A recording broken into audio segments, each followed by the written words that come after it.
Oh, there it is. Recording. Please state your full name. Josefina Lopez. When and where were you born? I was born in San Luis Potosí, Mexico, in a little town called Cerritos. My father came to the U.S. as part of the Bracero program. So he was here for many contracts, and he decided he wanted to stay because, he was making more money than in Mexico. So he eventually decided to stay, and he was undocumented for many years. And then he asked for my mother to come. Then my little sister was born here, and then eventually he brought all the children over. I have 7 siblings.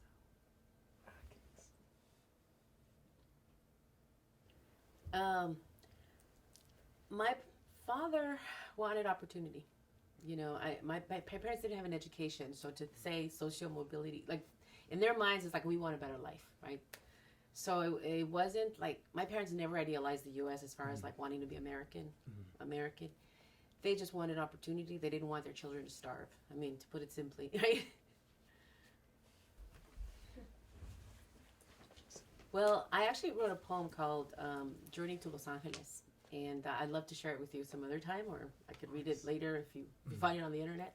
Anyway, so my journey from Cerritos to Los Angeles was a very interesting one because my mother brought me here when I was 5, and I remember thinking we were going to the City of Angels. Like, I really thought we were going to heaven. So I remember thinking, oh my God, we're going to go see angels. And I'd get on the bus, and we took so many buses, and it took 3 days. And I remember I kept looking at the wheels, thinking, why are they going to start lifting up? And, I was 5 years old thinking, oh, they're going to lift up soon.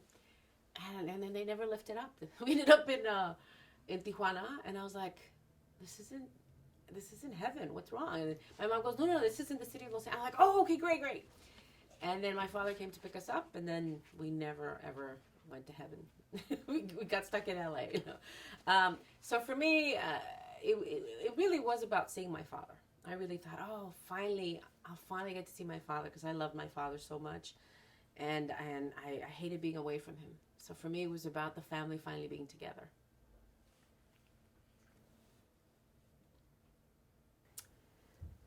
Let's see. Is my journey still in progress? I would say so if we look at it as though my journey is the American dream. Because, I've been very fortunate that I really took the American dream to heart. Some people say that's just a way of exploiting poor people to make him believe, oh, someday you'll have the American dream. Just keep working hard, But I really feel like for me, I have a master's degree from UCLA. I am a chef. I studied in Paris. I have an incredible life. I actually have a theater in Boyle Heights. We've been producing plays for 15 years. I have a movie that got made. I produced a movie, and I've done a lot of incredible things. So for some people, they would think that this is enough.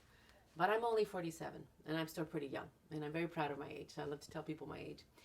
So for me, I feel like my journey is still in progress because I still want to produce more films. I would eventually love to have my own movie studio. I want to get a couple more master's degrees just because I get bored very easily if I'm not learning. So I feel like, my journey is still in progress. That this idea, to me, the American dream isn't about a house and a car. For some people, I have my troca and I have my car and I have my American dream. I go, okay, that's good. But for me, my American dream is to be the most extraordinary human being I can be and to be a contribution to humanity. So I would say that my American dream would come true when I got a Nobel Prize for Literature. Then I'd be like, okay, I did it.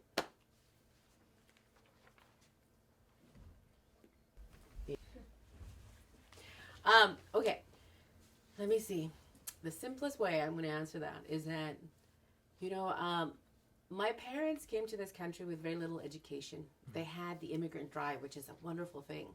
But they also came with their limiting beliefs about the role of women, the role of Mexicans in the U.S. And so I did have to fight against my parents' limiting beliefs. For instance, my mother didn't believe that women should be educated. Neither did my father, which was because they came from the rancho, and again, my parents didn't have an education. So for them, us going to high school was a big deal. But for me, I knew that my world was bigger than that. than just graduating from high school. For me, when I watched television and I saw all these white women doing amazing things, I was like, well, I can do that. And then my parents were like, oh, no, only white women can do that, and I'd be like, oh, but they're not any better than I am. They're not any smarter. They're not any more beautiful than I am. Why can't I dream that big? So I did have to, it's funny because as Chicanos, and I call myself a Chicana because I feel like we're constantly negotiating two different worldviews, two different concepts of how you live your life. Because with Mexicanos and Mexican identity, we're very much about the group. The group is more important than the individual, which I think is a wonderful philosophy. But I also believe that there are times when the individual has to break away from a group, especially if that group is exercising in limiting other people's rights, is exercising in really small thinking. There are times when you have to break away as an individual and you have to stand up for the truth. You have to stand up for a bigger possibility. And that sometimes may mean that you are not welcome in the group. And so you have to constantly be negotiating these two worlds and these two different philosophies, from a third world country and a first world country, from a socialist country to a capitalist country.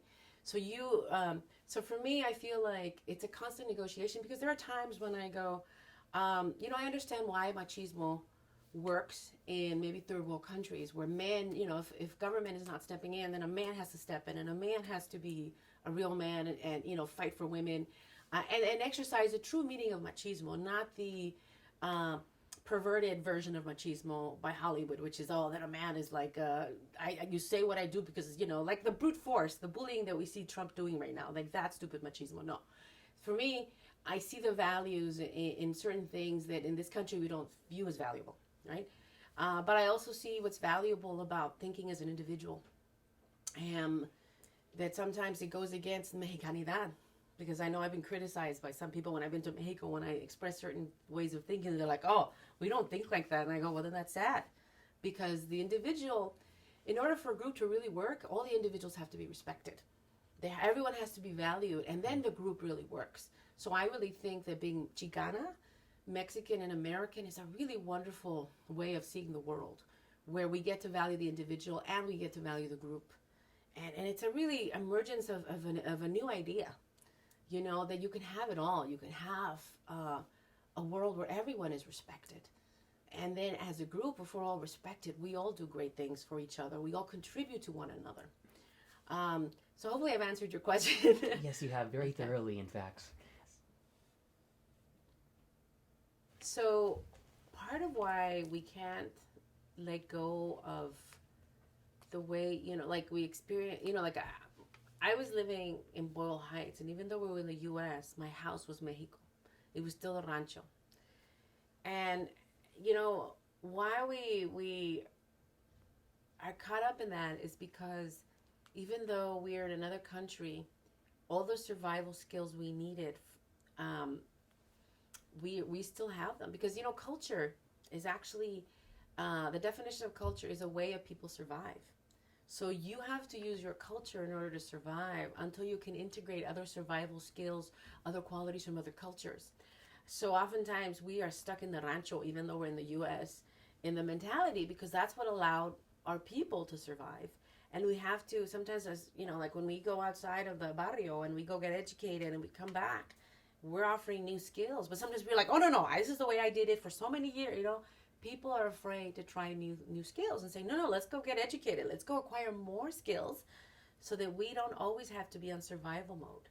So it's funny, the things that help you survive also keep you in survival mode and don't allow you to thrive sometimes. Feminist. Yes, I am a feminist. Some people see that as a dirty word, and I definitely don't see it as a dirty word. I think anybody's a feminist. Anyone who believes that women should be created, that women are created equal and the women aren't equal is a feminist. Whether you like that word or not, that's your problem. Those are your issues. But that's how I see it. And to me, I have 2 boys, and I'm raising feminists. And they may not call themselves feminists, but the way they believe, the way they see, the way they perceive women is very much like a feminist. So migration, you're talking about migration on an emotional, spiritual terms, right? I look at it as expansion, but but migration, expansion. I'm cool with those two words. I definitely see myself expanding, right? Because I'm always interested in being bigger and better, spiritually, emotionally, intellectually. Because I feel that truly for me is what the American dream is. I love the idea that you never stop growing, you never stop learning, and to me, like acquiring material things, which is what we've perverted the American dream to become, is really sad because I feel like my parents didn't sacrifice their lives so that we could have more material things. My parents sacrificed their lives so that we could be free, so that I could see myself as a free human being. And most people actually don't know what freedom really is. I feel like with an education, you can at least see what it means to be free. You're not necessarily free because there's all kinds of forces um, that people aren't even aware about. Like I take a lot of, I study spirituality, hypnotherapy, shamanism, all kinds of healing modalities to really understand what it means to be free. So for me, I'm always expanding and growing, and I guess migrating away from limiting beliefs about what it means to be human, what it means to be Mexican, what it means to be, the limiting beliefs that people put on you. So yeah, I'm always migrating to a greater place, to a utopia, I guess, a freedom. How does feminism intersect with Chicanismo? Well, I think, although some Chicanas will tell you that there was so much sexism in the 70s, right, and the walkouts, that part of why that movement didn't work was because there was so much machismo. But I have to tell you that for me, Chicanismo and feminism are one and the same because it's about having a conciencia. And this is what having a conscience is, okay? Because I've asked myself, what is conscience? Having a conscience means that you realize that every single human being is connected, that we are connected to the land as well, that we are connected to everything. Consciousness is about understanding that this illusion of separateness is what causes all pain, what causes all conflict and suffering. This illusion of duality, right? And so, to me, being a conscious person also is about realizing that femininity and masculinity are about being whole. So when we do not honor the feminine side of creation manifested in women and all the things that are feminine, we consider feminine, we are not honoring ourselves because we are not whole. And at the highest levels of consciousness is about being whole. So to me, Chicanismo is also about acknowledging the fact that we are connected to the earth, that we can't destroy the land because we are part of it. We cannot destroy women because we came out of women. That we are women, that femininity, in order for human beings to survive, we must honor the feminine side. So much about war is about the lack of respect for life, the lack of respect for the feminine side. War is about being completely out of balance, being at the extremes of masculine energy. We have to get feminine energy in order to have wholeness and balance. So Chicanismo and feminism to me are one and the same. At the highest levels of consciousness, it's one and the same. When we first arrived to Los Angeles, we moved into Boyle Heights, which is kind of like Santana, like it really is like a barrio in Santana here. Boyle Heights is a very special place. I actually live there right now. I want my kids to experience Boyle Heights. My kids, I married a French man, and so my kids look white. So I want them to have a Latino experience because otherwise they won't know what it is to grow up in the barrio. So I'm back in Boyle Heights right now. And so Boyle Heights is a very interesting place because it was the only place that migrants were allowed to live in.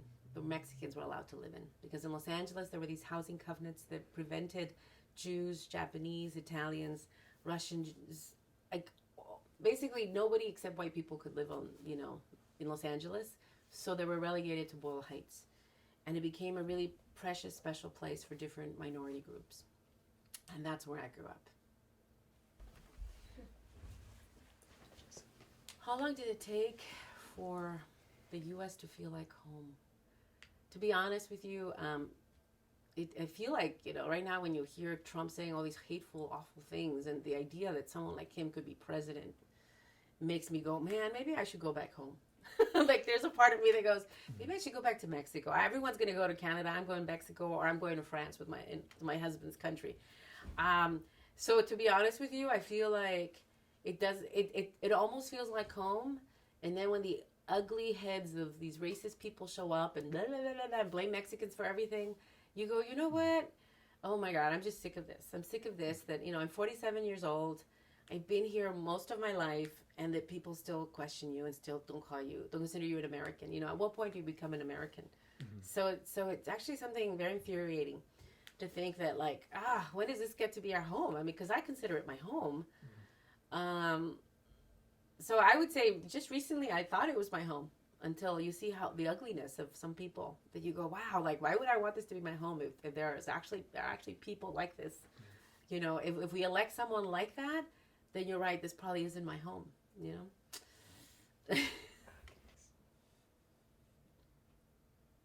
So I was undocumented for 13 years of my life. My parents brought me here when I was 5. At 18, I received my residency. I felt awful because I didn't feel quite human, and I was dehumanized. And it wasn't until like about 2 years ago, when I was on a panel talking about trauma, where it finally hit me, and I was able to articulate the feeling of being undocumented, which is this. When you are a child growing up undocumented, being told that you're not supposed to tell people you don't have papers, you really feel like an alien, because you really feel dehumanized. But the worst part about it is that it's a quiet violence against your humanity. It's a quiet violence against your innocence, because as a child, when you feel like you're already a criminal, you've done something wrong when you have done nothing wrong, it really attacks you in a psychological way that you don't know, because as a child, you can't formulate this as a thought. But I think just 2 years ago, I was saying, wow, I still feel the trauma of being undocumented. And I'll show you it right now. I'm going to start crying. I still feel the trauma of being undocumented, because you feel like you're not human. And I remember like saying this publicly. And by admitting this publicly, I remember like something happened where I lost track of time and thought. And I said, what was I talking about? And it was as though I had an instant healing where I was able to release a lot of this trauma. I'm actually a healer, and I tell people, I know how to heal this trauma now because I've taken all these healing courses. But I don't want to heal this trauma yet, because I want people to see it.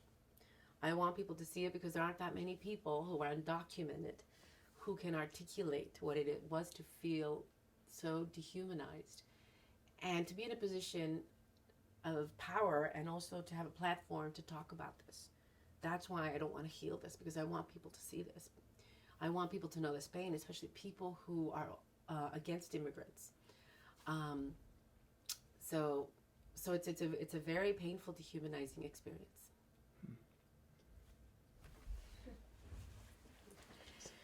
So yeah, when I was growing up, and my mother told me that we didn't have papers, and of course I didn't know. I was like, toilet paper? What kind of papers we don't have? And then she tells me, and then I'm like, oh, okay, I won't tell people I'm undocumented. I mean, I won't tell people, like, and I remember, like, when you're scared, you think that everything with an official seal is immigration, the INS back then. Now it's Homeland Security, or ICE. And I remember walking, with my friend, and again, now I laugh because I go, oh my God, it was the meter maid, right? But we thought the meter maid was the migra, right?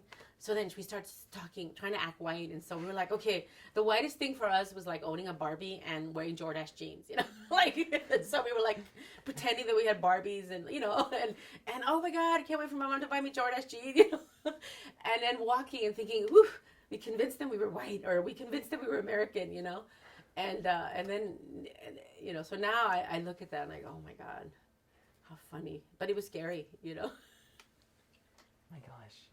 It must have been terrible at the same time to realize later on in retrospect, oh my gosh, me singularizing the American experience to Barbie dolls and... Well, how sad, yeah, that consumerism was what it meant to be American. Yeah. The fact that I could afford these things was like, oh, well, see, I'm an American, because if I was undocumented, I wouldn't be rich enough to afford a Barbie and Jordache jeans.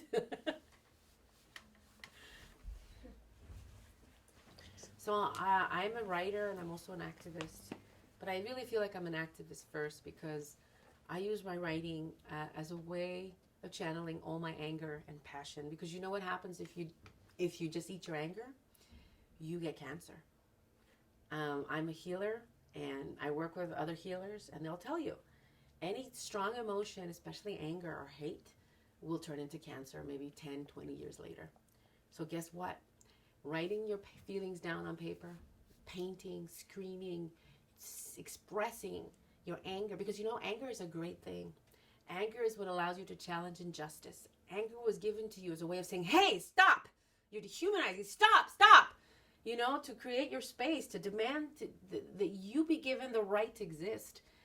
And when people don't own that anger and they swallow it, like so many women aren't allowed to own their anger, they either gain weight or they have diseases. Men get, men sometimes express their anger, but they use it violently. If you use your anger to do something productive with it, you'll get things done. You'll make things happen. You'll change laws. It's a great tool that we were given to do something with it. And so I know that I don't want to die of cancer. I want to be fully self-expressed. I want this coraje to serve me to create beautiful things. And that's what I've done with my life. You know, I've created a lot of beautiful things. I've written over 20 plays, over 10 screenplays. I've done so much because I use it as fuel. I knew very early on, you know, my father was very macho. And again, you know, now my father has grown too. He's expanded. And I remember I would be so angry at him because I wasn't even allowed to be angry. As a woman, I was told I had no right to be angry, which was horrible. So it took me many years until I was about 21 to finally own my anger.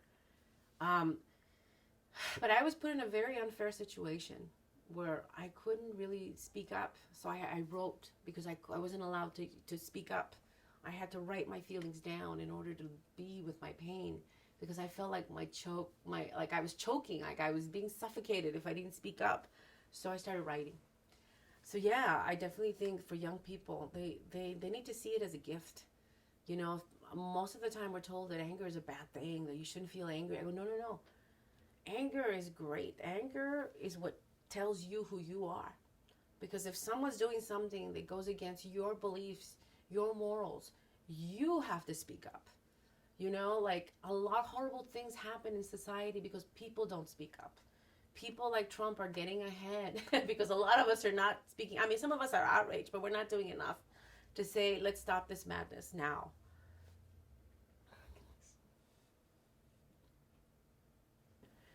I became a U.S. citizen in 1997, and actually the process was not difficult because I had worked at an immigration law firm, and I actually had applied for my own, I submitted my own applications. I helped everybody in my family. I helped a bunch of people. So for me, when the opportunity came to become a U.S. citizen, it was very easy, and of course it was very emotional, being sworn in, and finally going, I don't have to worry about being deported. And then Trump comes along, right? To answer your question? Yeah, yes, it does. So, you know, when I was growing up in the U.S. and I watched television, I hardly ever saw Latinos. I mean, there were none. The only Latinos I saw were the criminals. The guys getting busted by Starsky and Hutch. Okay? I mean, so for me, I really got it that we didn't matter, that we were invisible. And so for me, I wanted to be a writer, but I really thought, well, no one's gonna tell a story. No one's gonna publish my book if I write about a Mexican girl named Maria. But they might if I write about a girl named Marcine from Massachusetts. And I remember trying for a little bit, and then I just said, well, I don't really know what it's like to be Marcine from Massachusetts, aside from what I know from television. And then I just stopped. And then I had a teacher who told me, you have to write about what you know. And I remember trying to write a play about Mario, a boy, Mexican boy. And then the teacher said, write about who you are, what you know. And I said, well, I really, I had no self-esteem because I was told, I swear to you, like, this is what's so, people ask me, what's so tough about being Latina? And I go, well, you know what? When you're born into any possibility as a white person, right? But when you're a Mexican or a Latina, you're immediately like, oh, you're here to be somebody's servant. You know, you're here to be somebody's sex servant or cleaning lady. You're here to be someone's secretary. You're here to be somebody's nurse, but you're not here. Unfortunately, nobody goes, oh, wow, a brain surgeon. Oh, wow, the president of the United States. I said, I didn't like that that I'm quickly put in a little box. You know, God created me, which means I'm endowed with every possibility on earth, because whatever Oprah's made out of, whatever Bill Gates is made out of, whatever, you know, Steve Jobs was made out of, I am made up of the same stuff. So I have the same possibility, unless I choose to believe that I don't, you know. And so stories are really important. You know, this is the most profound thing that I've learned as a writer, is that you either get to live in your story where you're the protagonist and you get to say, hey, this is my story, anything can happen in my story, or you get to be the supporting actor or the minor character in somebody else's story. So what's so sad is that we are born into a narrative where white men get to be the heroes. They get to be the champions. They get to do everything they want. And we just get to be the people that cheer them on or help them. And to me, I go, I reject that story. I reject that narrative. So I think being a storyteller is so powerful, because as soon as we are born, as soon as we're introduced to society, we are living in somebody else's narrative until we say, no, chale, this is my story. I get to say what goes in my life. And by you being committed to that 100%, people go, you're right, you're a hero, you're a heroine. That's right, I am. I'm the hero in this story. You know, I'm not going to be, you know, and again, you know, like I'm in situations where everybody wants to put me as their supporting actor. And I'm like, no, chale, no. I know more than you. I'm smarter than you. I'm funnier than you. I'm prettier than you. Why do I get to be like the maid, huh? Chale. Again, I love that word, chale, right? So yeah, writing is very important. Write about yourself. You are the protagonist of your life. You are the author of your own destiny.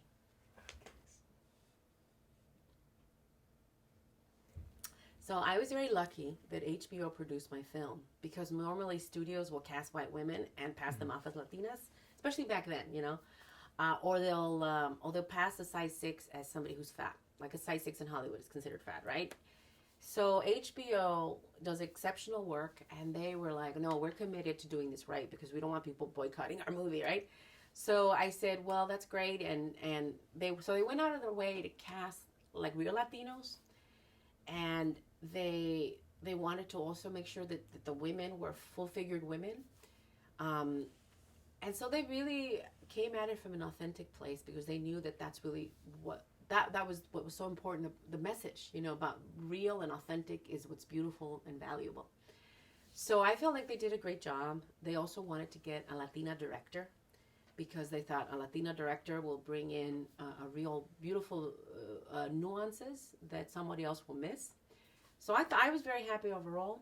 You know, obviously the play and the movie are different, and I can teach classes on how you would do a play versus a movie, because there's a big difference.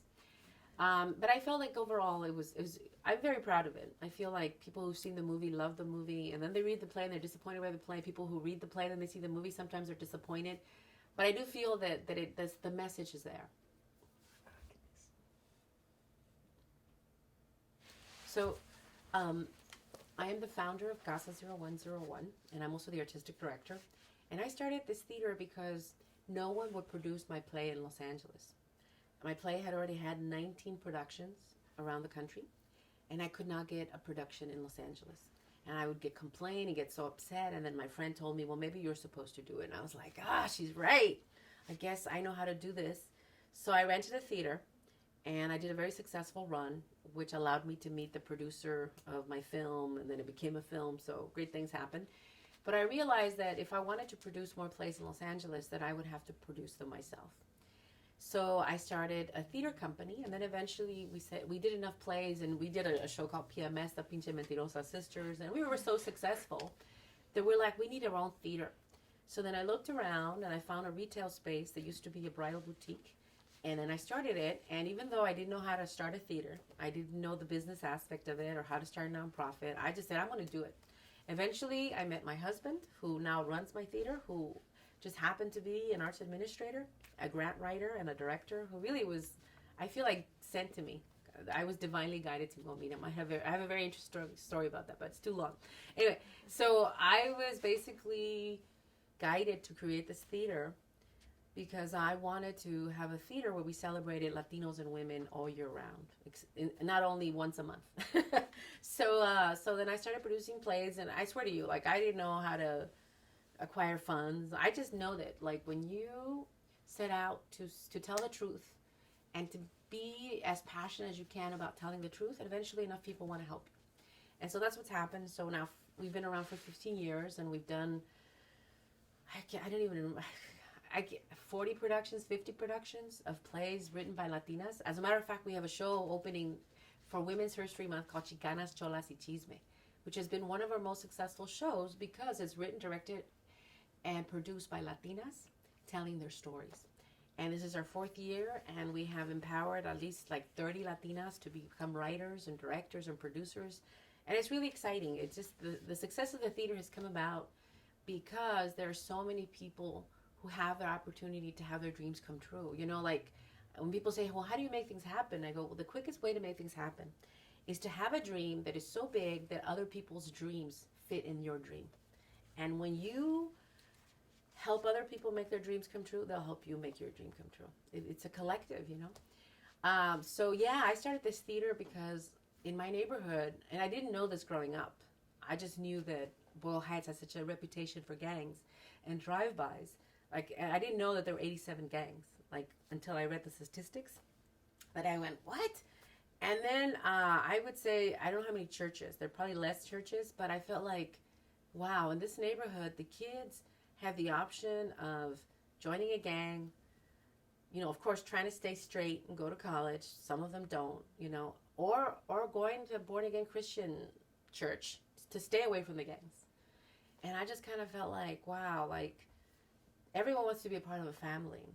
So I wanted to create a theater where artists could have a family so that they could develop themselves as artists, but also so they could choose to be who they want to be. Because, you know, like, there are benefits to joining a gang, which is you're part of a family and you're support, you know, like dysfunctional, of course. And then, you know, there's the born again Christians where you feel like you belong. But I just feel like any kind of extreme like that, I just feel like there needs to be another option. And the arts is always an option. Okay. So I had a very interesting story that I repeated so many times, and I'll repeat for you here. I went to the Los Angeles County High School for the Arts, and I was studying theater. And I remember we were doing chorus line, and I remember being embarrassed to wear leotard. So I wore leotard with shorts on. And I remember auditioning, and the teacher came up to me and asked me why I was wearing shorts, and I told her that I didn't feel comfortable wearing a leotard. Part of it is because, you know, as Mexicans, like, we don't go showing off our body, you know, at least not for where I come from, right? And the other part of me is like, you know, I was overweight, and I felt ashamed of my body because, you know, everything society constantly tells women they should be ashamed if they're not a size 6 and under. So I remember my teacher telling me that, well, she wanted to know first, you know, if I needed money, because she thought maybe I needed money, because she thought maybe my outfit, that I was embarrassed of my outfit, because she knew I was undocumented. She knew, you know, I was working class. So I told her no, that I would just wear the leotard and da-da-da-da.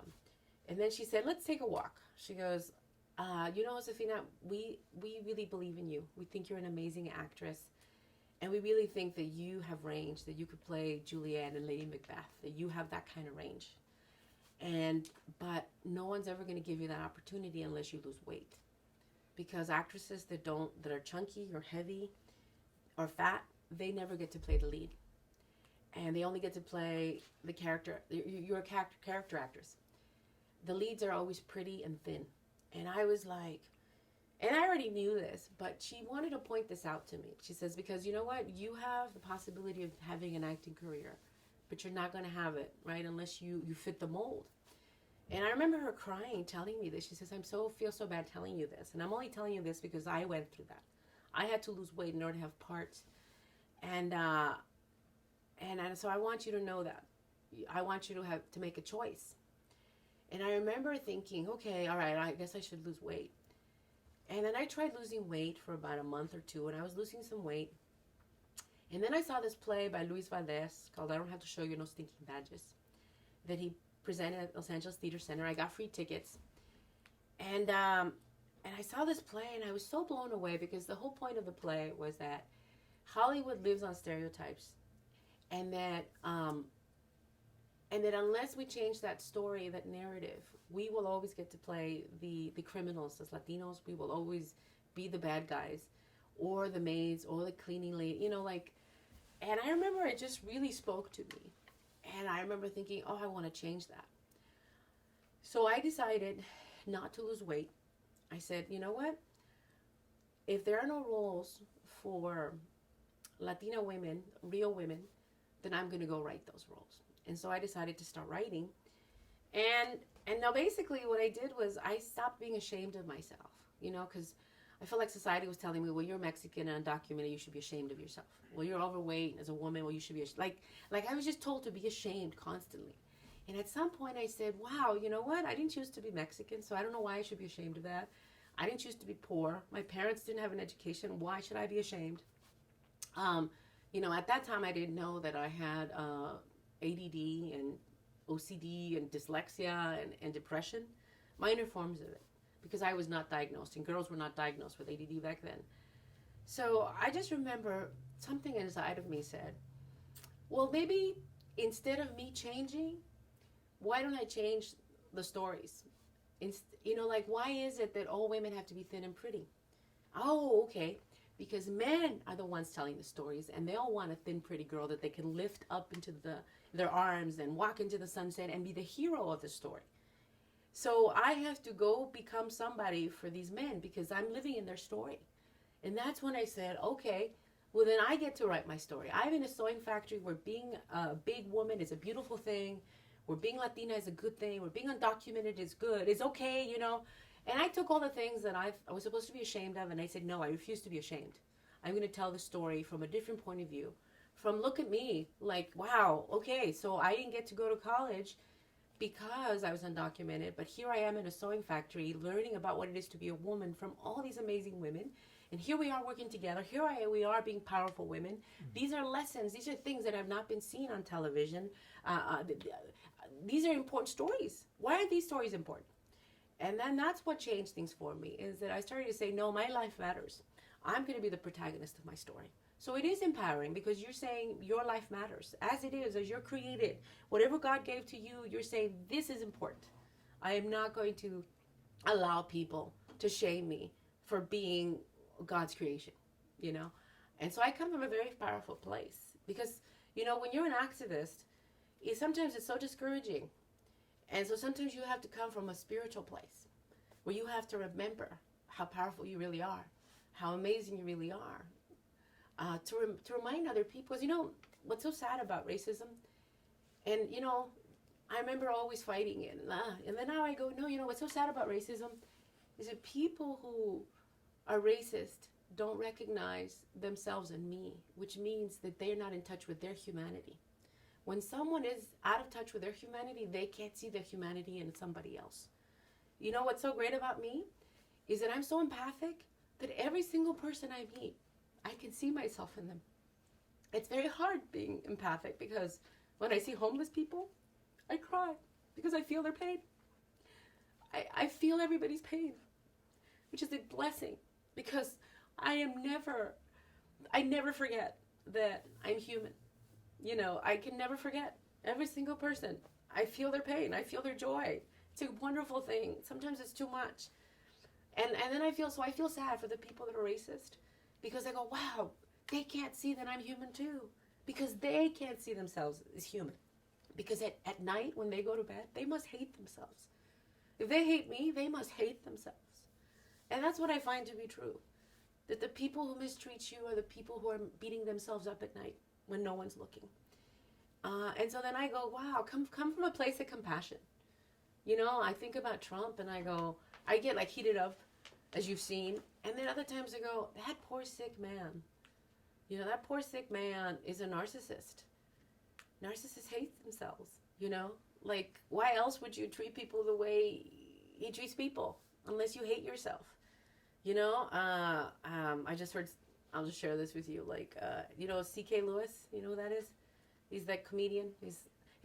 C.K. Lewis, yeah, he's Mexican. He's more Mexican than George Lopez, but he never quite admits it, like, publicly. I wish he was more out. Anyway, he talked about how he was in an elevator with Trump, and he said, I felt really sorry for him because that man had billions of dollars, and he looked miserable.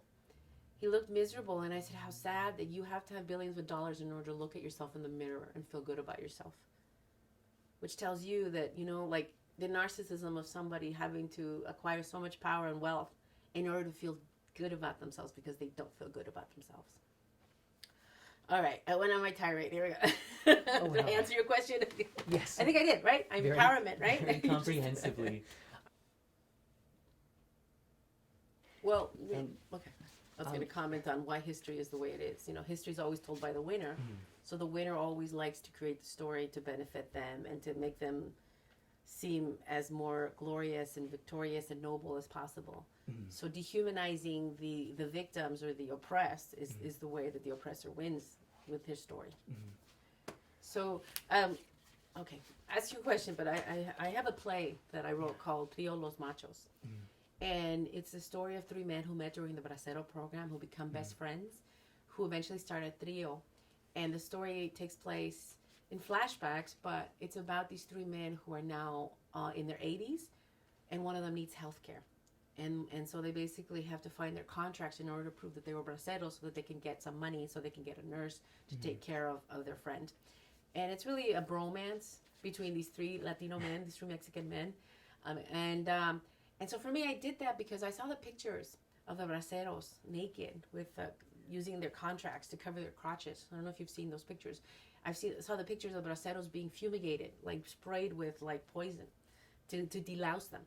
I saw all these pictures that really showed the Mexican men as like cattle. And I said, you know, I want to write a story that tells the history of the braceros in a way that we don't get bored. Because sometimes history's lessons are like, you know, like, because they're completely devoid of the humanity and the humor and the dignity that it took for people to go through certain horrible experiences. So I wrote this play so that people could see the story of the braceros in a way that we want to hear it, but also in a way that's dignified, that allows us to cry with these men who were dehumanized. Because my father was a bracero. And when I heard him tell me his story of how he was treated, it just made me so sad. And I wanted to create a story to celebrate the contributions of braceros to this country, but also so we could cry together as a family, like so that people could come and cry, because this is a wound that's in our community that we're not allowed to acknowledge, that we haven't acknowledged really, that we're barely tapping at the surface. I mean, like, you know, like recently, like so many Latino historians have uncovered how many Mexicans were lynched. To me, I feel like that's a wound that we now have to acknowledge, and we have to cry collectively together. And so I'm working on a story about the lynchings, you know, because we have to acknowledge these wounds, because the unconscious wounds have a way of hurting us, even though we can't sense them. I mean, we know they're there, but we have to heal those wounds. Okay? All right. I think, are we done? Is that it? Guys. Yeah, because it's already They one. gave us some time to. Oh, Yeah. they did. Yeah, Yeah. they're still gonna start. Okay. Okay. That is wonderful. Phew.